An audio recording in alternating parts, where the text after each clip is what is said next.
Hello everyone, আসসালামু আলাইকুম। টেকস্টেপ YouTube চ্যানেলের পক্ষ থেকে সবাইকে স্বাগত জানাচ্ছি। আজকের এই ভিডিওতে আমরা দেখব normally Windows server 2016 set up করার পরে আমাদের কি বেসিক কনফিগারেশনগুলো এনশিওর করতে হবে। তাহলে চলেন দেখে নেওয়া যাক। অপারেটিং সিস্টেমটা সেট আপ করার পরে আমাদেরকে অবশ্যই এই বেসিক কনফিগারেশনগুলো শেষ করতে হবে। প্রথমেই আমাদের ম্যাক্সিমাম টাইমই আমাদের কাজ করতে হবে সার্ভার ম্যানেজার এই অপশনটা দিয়ে। সো এটাকে আমি একটা শর্টকাট হিসাবে আমি ডেস্কটপে নিয়ে যাচ্ছি।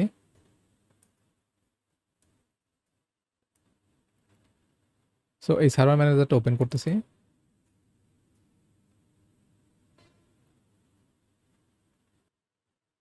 সার্ভার ম্যানেজারের এই ড্যাশবোর্ডটা আসার পরে আমাদেরকে এই লোকাল সার্ভার এটার উপরে ক্লিক করতে হবে।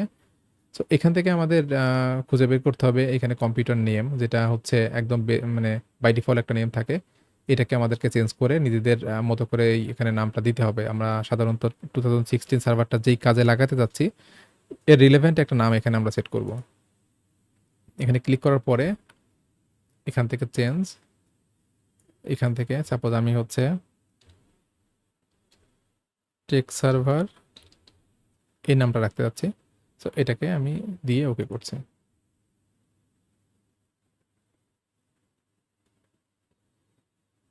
এটা রিস্টার্ট হওয়ার পর এক্সিকিউট হবে, এটা ওকে করছি, দেন ক্লোজ করছি। এটাকে আমি রিস্টার্ট লেটার করে দিচ্ছি। এরপরে আমাদের যেটা করতে হবে, আমাদের টাইম জোনটা অবশ্যই চেঞ্জ করে নিতে হবে আমাদের মতো করে।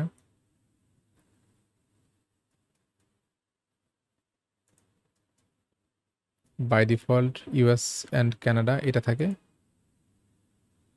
আমরা আমাদের টাইমটা সেট আপ করে নেব এখান থেকে ঢাকা। ওকে, টাইম জোনটা সেট করে নেওয়ার পরে আমাদের সার্ভারের আইপি অ্যাড্রেসটা চেঞ্জ করতে হবে। সাধারণত একটা সার্ভারের আইপি অ্যাড্রেস স্ট্যাটিক হওয়া খুবই জরুরি। সো আমরা আইপি অ্যাড্রেসটা চেঞ্জ করে নিব।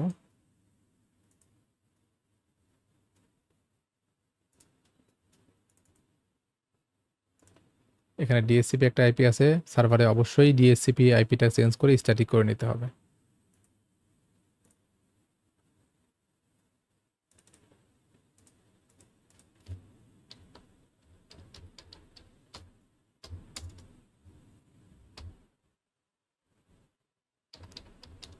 গেটওয়ে বসাতে হবে।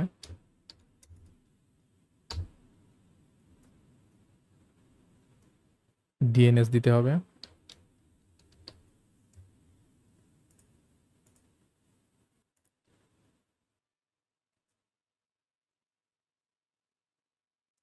এরপরে আমরা আরেকটা কাজ করতে পারি, সেটা হচ্ছে আমরা যদি কোনো ভিএমওয়ারে অথবা হাইপার ভিতে আমাদের উইন্ডোজ সার্ভার সেট আপ করে থাকি, তাহলে আমরা এই ফ্রেশ অবস্থাতেই একটা স্ন্যাপশট নিয়ে রাখতে পারি, যেন পরবর্তীতে আমাদের সার্ভারে যদি কোনো ইস্যু হয় তখন আমাদের এই ফ্রেশ সার্ভারটা যেন নতুন করে ইনস্টল করতে না হয়, আমরা স্ন্যাপশট থেকে যেন সার্ভারটাকে আবার রিটাইপ করতে পারি। তো সেই জন্য আমাদেরকে এই স্ন্যাপশটটা নিয়ে রাখা দরকারি। তো স্ন্যাপশটটা নেওয়ার জন্য আমাদের এখান থেকে একটা স্ন্যাপশট নেওয়া যেতে পারে। এখানে টেক স্ন্যাপশট,